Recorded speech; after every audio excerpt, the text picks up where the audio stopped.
come link with your boy, come link. Come and blow some trees with your boy, let's link. We can watch a flick if you're bored, come link. We can joyride and explore, link. Baby, come link with your boy, come link. Come and blow some trees with your boy, let's link. We can watch a flick if you're bored, come link. We can joyride and explore. You're now tuned into Linked Up with Lux. Yo, what's going on? It's your boy Lux. Today's episode is called Broke People Love Affection. It ain't nothing like being broke and wanting to be up under somebody all day. Babe, boo, we ain't got no money, bills ain't paid, bills due, but babe, boo, let's be caked up. Let's just exist with each other, knowing that we are not making no money, or maybe they're the one that's not making no money, and maybe Bae and Boo is the one that's the breadwinner. They the one out here making sure the lights stay on, the rent's paid, the internet bill is paid, everything is paid, and then, there's you. Bae, Boo, I'm hungry, I ain't got no money, oh, I'm hungry, can you DoorDash me this, can you spot me $20? Ooh, I need something to smoke. Can you send me $30 so I can go to the plug? Like, yuck. There's nothing like being stuck into a relationship, a situation, a circumstance with somebody who not only does not validate your emotions, but they are a leech. They want to the point where it's like, you are damn near their parent. If you think about it, you're their guardian because they're constantly love bombing you, making you feel like, oh yeah, you're the one for me. I never met nobody like you before. You're so different. Oh, babe, can I borrow your car? Oh, babe, something came up. Can you please let me borrow this? Like, that's a heavy load to carry. And it is wild that a lot of people, and this is men and women, they allow these dynamics to exist. They allow these situations to literally just be what it is. And either you're so caught up thinking like, hey, with this mentality, no relationship is perfect. We're going to go through thick and thin. I'm going to make sure I'm good for you because that's what a good, loving, supportive partner does. But let me be the one to tell you that that's not healthy. Because why is everything so one-sided? Why are you the one that has to hold the weight, hold the burden of everything, every financial responsibility, every responsible choice that comes down to the stability is on you. It falls on you. And just because you're able to figure it out doesn't mean you should be the one with that pressure.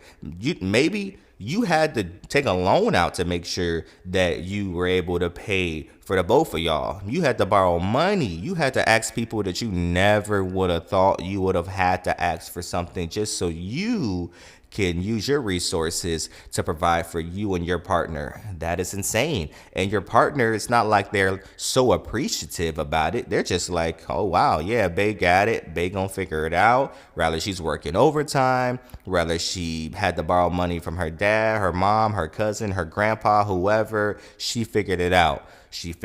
But guess what? That person, and we're just going to speak because I see a lot of it being where it's the man.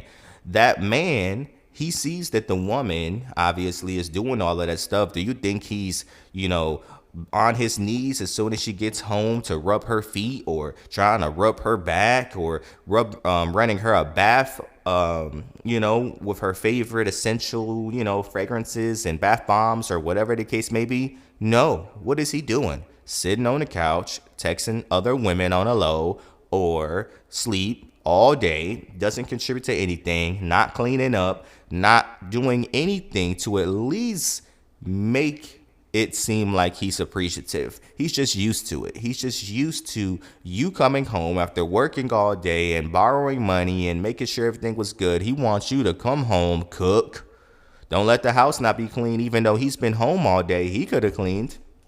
He could have washed some dishes, But he's looking at you like, hey, you ain't doing woman stuff. Like, like the house is junky, the trash is full, the dishes, they're piled up, even though he's the one that contributed 90%. Your car, he's not putting no gas in it, but you better believe he's borrowing it. How you got a car and a job and your man is dropping you off at work in your car because he wanted to go mess around and be mobile? What? Insanity. Y'all need to get out of that mindset where you're allowing these things to happen. There's not an amount of love that equals that treatment, that validates those actions or lack of actions. That's not love at all. I don't care about your feelings and, oh my God, he had a rough relationship and he had, a rough upcoming, or he has kids, or his baby mama stresses his life out. Sis, that is not your problem. It's not your problem. I get it. You accepted him at the lowest point in his life, but why are you dealing with this? Is it lust? Because you can't genuinely look at someone who treats you like this and you're saying it to yourself, he loves me. He loves me. He cares about me. He checks on me. He makes sure I'm good. He makes sure I eat. He makes sure that we figure things out. If I can't figure it out, he'll figure it out. If he can't figure it out, we'll figure it out together. You're literally dating your son. You're dating your son. He has his hand out. Gimme, gimme, gimme. And then he throws a freaking hissy fit when you can't provide things that he should be able to provide for himself. He's not paying the rent. At least he can pay the rent. He's in y'all crib. You paying the rent. You paying the utilities. You're making sure everything is taken care of. Even though this burden is very heavy for you. You're stressed. Who can you talk to? You can't even run to your own man and express your frustration because he is just taking up space. He's literally not contributing anything that's beneficial to your mental health, to the health of the environment, the crib, the home, none of that. He's not doing anything. He's just existing.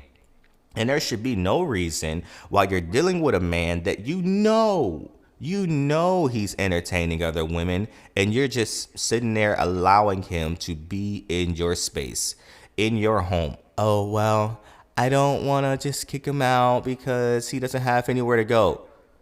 Who cares? If this man can't uplift you naturally and make you feel like the bad bee that you are, and actually acknowledges the little things you do, you put on makeup, you wear a new outfit today, this man is not even calling you beautiful. This man's not even giving you, props about anything. He's just there stressing you out. Petty arguments all day, and you're just accepting it every single time. And that is not a healthy relationship. That is not a healthy dynamic, and you need to do better. But the problem is, I always say, if there's a woman who can't move on past the disrespect that this man is dishing out to you every single time he opens his mouth, every single time he doesn't come home in your car, every single time he ignores your calls, he ignores your texts, he goes ghost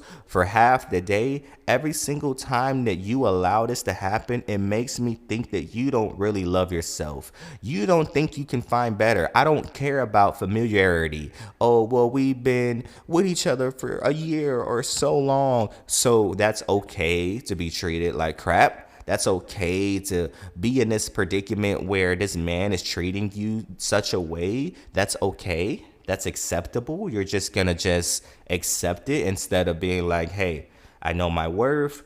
I'm going to go find somebody that can actually align with what I expect. But I get it. It's a big step. Nobody likes starting over. I hate starting over. So I totally understand The whole starting over, meeting someone new, trying to find someone that you can vibe with, because everything is perfect in the beginning. All of the lovey-doveyness, it's there. They love bomb you. They make you seem like you're so pretty. You're the one from them. They're so happy that they found you, blah, blah, blah, blah, blah. All of that good stuff. And then time goes by, and now all of that from the beginning is not happening. It's crazy. It is crazy. Yet you're still the one wearing the pants. You don't love yourself enough to put yourself first and be like, you know what? I am not dealing with this. I'm not dealing with this. And I get it. You're not just going to jump up and be like, I'm going to go find somebody else tomorrow and replace you. And they're going to love me more than you, because we all know how the dating pool is. Trust me, we do. So I can understand why that might be a reasoning why you might be a little hesitant, because it's like, you got somebody. At least you got somebody. They're not perfect. You can work on them. If you go start with somebody else, it might be worse. If you go start with someone else, who's to say that they're going to be how you want them to be? They might love bomb you in the beginning like the person you're with did. But so you're just used to being present around this person. So certain things you overlook. But if you're going to other people when this person is not around and you have this whole big list of flaws, that should already be your first sign. That's a problem. And I get it. No one is going to have no flaws. You can vent to your homegirl and say, oh my God, girl, he did this, he did this. But the things that you're stating and sharing with other people are like, hello, no brainer. He doesn't help you pay the rent. He has you doing everything. He disrespects you. He's talking to other people. He doesn't make you feel pretty. He doesn't acknowledge you. He treats you just like any other regular, degular, you know what, off the street. And yet you're the one that's providing for him. You're the one that's doing everything for him. You're the one that's making sure that he's good. You're the one that's paying his bills. You helped him out with his insurance. You helped him out with his car note. You helped him out with his late rent payment before y'all decided to move in. And what did he give you in return besides a headache? What did he give you in return besides a headache, stress, drama, in a home that is not a happy home? If you can't come home to your own home and be at peace, then what is the point? Why are you entangled with someone who literally can't sit there and keep it real with you and tell you what it is? Why are you involved with someone who literally can't show you with action that they care about you? Stop trying to protect these men or women, vice versa. Stop trying to protect them. Protect yourself. I don't care about starting over. If you don't want to start over with nobody else, then you simply can just stay to yourself. But nobody wants to stay to themselves. I don't want to be single. I don't want to not have anybody. I like affection when I do get it. I like to be, lovey-dovey with someone, even though they don't treat me like the princess that I am. Okay, well, that's your choice. So when it ends or it explodes in your face, don't cry about it, because this is a choice you made. You had a way to get out, but you chose not to. You chose to stay. You chose disrespect. You chose, to accept him the way that he was and how he showed you. And you can't get mad about it. There's not enough conversations on this planet with a person that you can literally sit there and tell them, I don't like this. I don't like this. I don't like when you do this. There's not that many conversations on the planet where this person is just totally not understanding everything that you're saying from the jump. The first conversation should have been enough. The second conversation is like, okay, maybe they didn't hear me really, or, they just slipped up. Third conversation, fourth conversation, fifth conversation. Now you're a broken record. Now you're repeating yourself. Now you're saying the same things that you said in the beginning, and this person does not care enough about you, love you enough, or respect you enough to literally change their ways based upon your expectations.